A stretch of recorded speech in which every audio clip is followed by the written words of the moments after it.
we are going to make the most delicious key lime bars. Look at that nice layer of key lime custard on a graham cracker crust.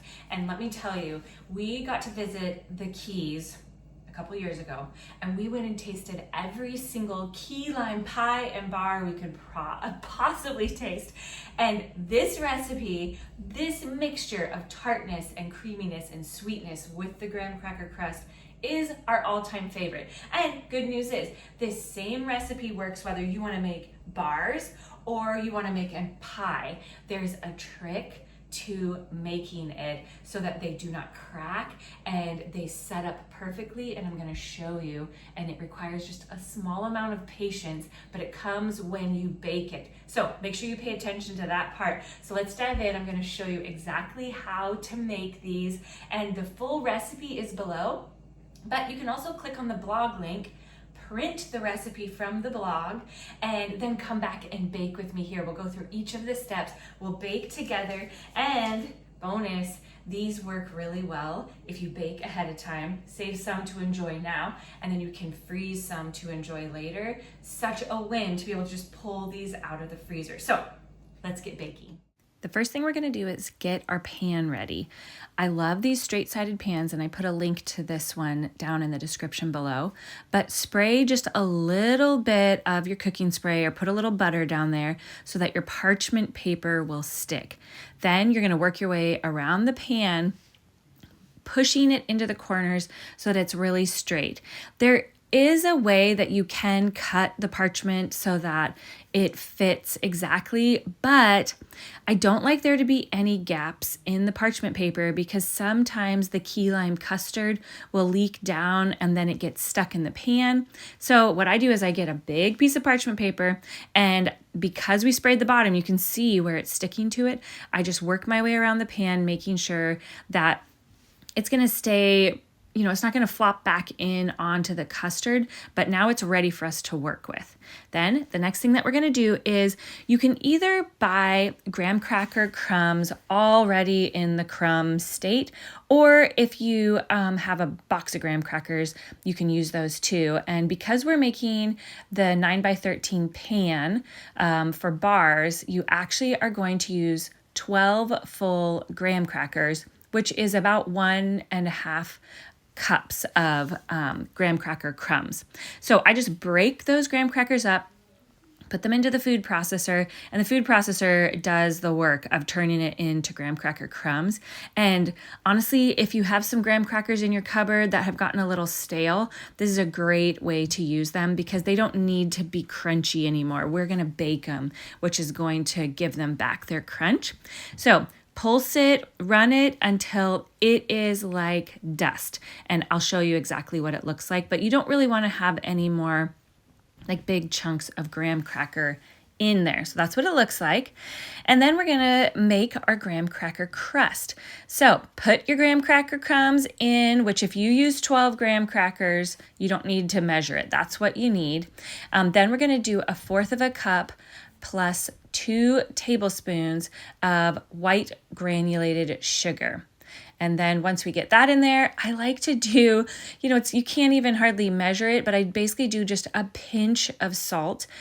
Just the smallest amount of salt gives the graham cracker crust a really nice flavor. So we got our sugar in there now. And then the next thing we're going to do is 8 tablespoons of butter. And here's my pinch of salt. You can see, that's it. Just a pinch. That's all. You can't even measure it. It's not even enough to measure, but it's crazy how salt really does bring out so much flavor. Then we want our butter. But what I like to do is I mix up that salt and sugar so that it's already incorporated together. And then you will pour that melted butter over it. And we're just wanting this to be kind of like a thick, it gets kind of thick as you pour that butter over it. I love these rubber spatulas. The link to those is below as well with the baking pan. They bend the perfect amount. They're scooped, so it makes it really easy to like scrape stuff out.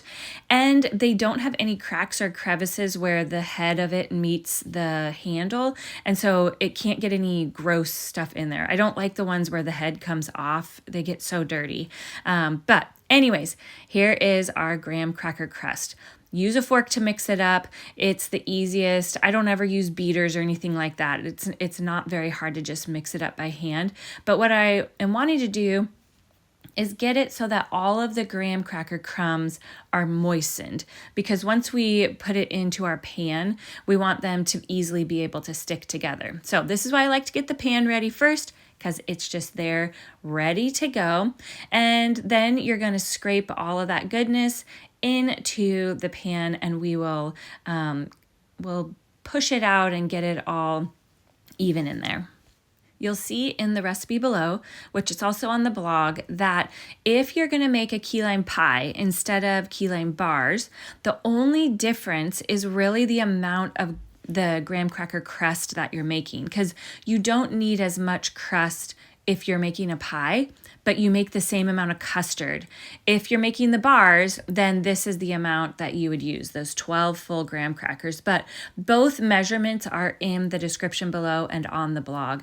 But once you pour that crust mixture into your pan, the goal is that you want to pat it out, that it's pretty even. So you don't have like a thick chunk and then it's like really thin. So I just keep working my way towards one side, and I just keep pushing it that direction until it all feels pretty even. You can see it kind of cracks apart. It's not really sticky, and you don't want it to be really wet with the butter because otherwise it'll be greasy.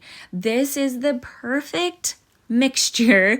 So don't be concerned if you're like, oh my goodness, it's cracking apart. It will come together as it bakes. And then while it's baking, we're going to put the custard on. So once it's ready, pop it into the oven, and it is going to bake at 375 for 10 to 15 minutes until the edges are looking just slightly crispy. While it is cooking, we're going to make our custard, and you use 2 14-ounce cans of sweetened condensed milk. And then make sure you scrape those out. A lot of times the bottom of the sweetened condensed milk gets condensed even more. It's like it settles down there. So I just always want to make sure I scrape all the way out to the bottom. There's a lot of goodness down there. Then we're going to add in 1/2 cup of sour cream, 3/4 a cup of key lime juice, which if you have access to fresh key limes, go ahead and squeeze those limes. That is the most amazing way to make this recipe. We don't tend to get very good key limes here in the Pacific Northwest, so I actually use some bottled key lime juice. It's called Nellie and Joe's, which I'll show you when I pull it out. We're going to add an egg in, we're going to zest the lime, and keep another lime around because you're going to want to use it to garnish. But this is so simple to mix up while your graham cracker crust is baking, which is so great because you kind of make this in the steps, and then as the whole thing is cooling, you get to clean up the kitchen, and it feels like it's not this big, massive endeavor to make these. So there's our key lime juice that I'm putting in, and I literally put every single thing into the bowl, all the ingredients, and then we are gonna whisk. So you don't need to worry about trying to incorporate something before you add in one of the other ingredients. Here is the bottle of key lime juice that I love, Nellie and Joe's. It is so good. I keep a bottle of it around all the time. I use it in when I'm making different dishes where it might call for lime juice. If you don't have a fresh lime, it honestly is the best bottled lime juice, and it makes the most amazing key lime bars and pies. So if you don't have access to fresh key limes, just know you can use that. Okay, the last thing we're going to add in before we start whisking this is you want to just work your way around one lime and get some lime zest into this custard mixture. It just gives it a little added oomph for the flavor. And then we're also going to add some onto the top when we garnish it to enjoy these once they've cooled. But I put the zester in the link as well. Having a good zester is such a great kitchen tool to use. We use ours all the time, whether we're zesting citrus or I'm trying to get garlic mashed into a sauce, or sometimes I even use it to garnish with Parmesan. So at this point, you could use an electric hand mixer. This isn't a super thick mixture to mix up, so I kind of like using the whisk, but you want to just make sure that you get this fully incorporated and to the point that it's real creamy. So I whisk until the whole mixture has that really thick, creamy look to it. You don't see any more egg bits in there. You want that fully incorporated. It's always good to scrape your bowl just to make sure that there's not like a chunk of sour cream or something that got stuck down there. So I go through, scrape it all up just to ensure that I've gotten it all mixed together really well. Because once you pour this onto the graham cracker crust, you can't like pour it back off and mix it again. So if you feel better about getting your electric hand mixer out, go ahead and do that. I actually put our favorite one in the link as well. But this whisk does an amazing job. So whisk it on up. And now our graham cracker crust has been baking for 10 to 15 minutes. I usually do around 12. Sometimes it goes a bit longer, but here's what it looks like once it has baked. And now we're going to do one final whisk on our mixture to make sure it hasn't settled while it was waiting for the graham cracker crust. And then you're going to gently pour it on. You don't want to do a big gush of it poured on because it can sometimes make a hole in your crust if you pour it too fast. So gently pour it on. We're going to scrape every bit of this custard mixture out with our lovely rubber spatula. And then once it is all scraped out, we're going to make sure that we level it out. Same concept that you did with the crust, that you don't want to have it thick on one side, thin on the other. And the biggest reason why you want that isn't just for looks, it's actually so that it will bake evenly. If one side of your crust was really thick, and the other side was really thin, then one side would be undercooked and the other side would be crunchy. And the same goes for your custard. If you had it all just bunched up on one side, it's not just that it wouldn't look nice, it's that it wouldn't bake evenly. So that's the main reason why you want to have your custard or all of that spread out. So just be gentle as you're spreading it out because you don't want to gouge your graham cracker crust or pull any of that graham cracker crust up into your custard. But now it's all on there. The pan is still hot because I took it straight out of the oven. So we're going to pop it back into the oven and it's going to bake. Now this is the secret trick. Pay attention because you are going to bake it all assembled. And this is the same for the pie as it is for the bars. You want to bake it for 10 to 12 minutes and then don't open the oven door. You can turn the light on, but don't open the oven door. Just turn your oven off. Once you turn it off, set your timer for 30 minutes and you can look at it and peek at it with the light on, but you want the pie to stay in the oven for that full 30 minutes as the oven is slowly coming down in temperature. Then after the 30 minutes are over, take the pie out, gently set it on the counter, and it is going to sit out until it is fully cooled. And this is the hardest part because you have to just wait for it to slowly cool. You don't want to try to cool it fast or even take it out of the oven too early unless it was getting too brown on the top. That's the only reason why you would take it out of the oven early, but you want it to cool really slow. Then once it's fully cooled on the counter, I actually pop it into the fridge to let it set up even more before we begin to cut it.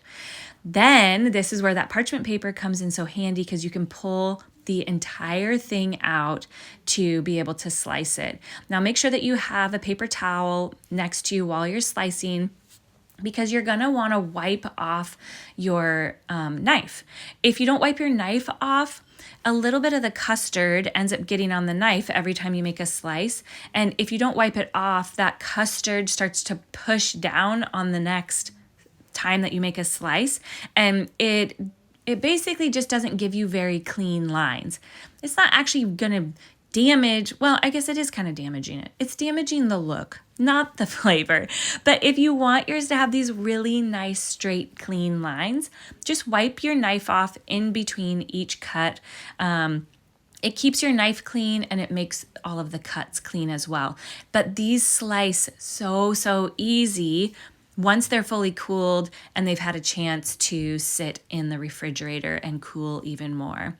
And then before I serve them, I always do one last little bit of lime zest on it. If I'm doing the pie, I actually serve it with a dollop of whipping cream and then some lime zest. But when we do the little squares, I don't put the whipping cream on simply because it starts to kind of melt and get weepy on the squares as they're sitting out for people to enjoy them. So up to you. If you're just serving yourself, have some whipping cream. It's delicious with that on there. But the extra lime zest just makes it look beautiful, but then you also get a little bit more of that limey flavor. And we love to put ours in these little red cups. They're like little bakery cups, and I have the link to that below as well. It makes it really easy to put them out and people can enjoy just picking one up.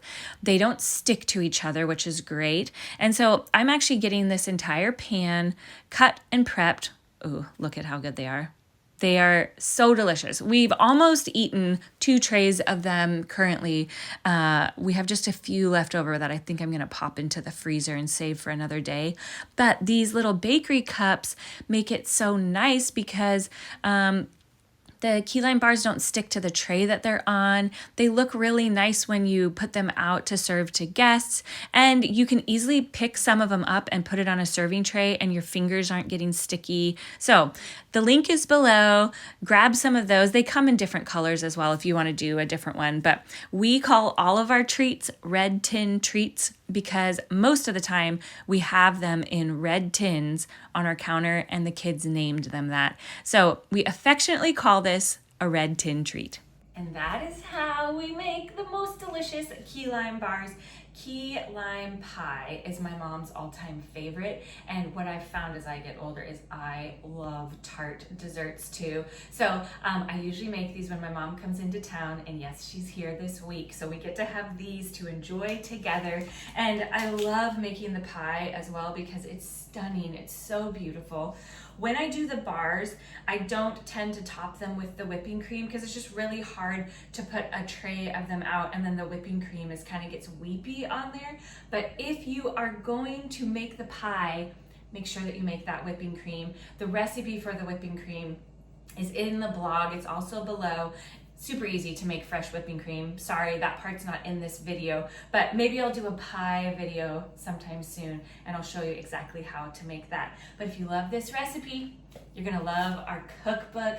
Our cookbook tells our full story, how we started hosting dinners right at our kitchen table, all to fight human trafficking. Everybody that helps at these freedom dinners is a volunteer. Everything we serve, everything that makes it so beautiful is donated, and you can host them too. The cookbook tells you more about that story, but it also gives you 6 of our menus. So if you love this recipe, you're gonna love the cookbook, and we're so glad that you're here in the kitchen with us. We love filling our table with goodness, and we love sharing it with you. And did you know, whenever you watch any of our videos, whenever you're a part of anything with Cider Press Lane, you get to use your everyday life making key lime bars as a way to fight human trafficking, because we donate 10% of all of our profits right back to Atlas Free so that we can turn our everyday baking and hosting and enjoying sourdough and working in the garden as a way to fight for freedom. So thanks for being here. Now we're gonna go enjoy some key lime bars.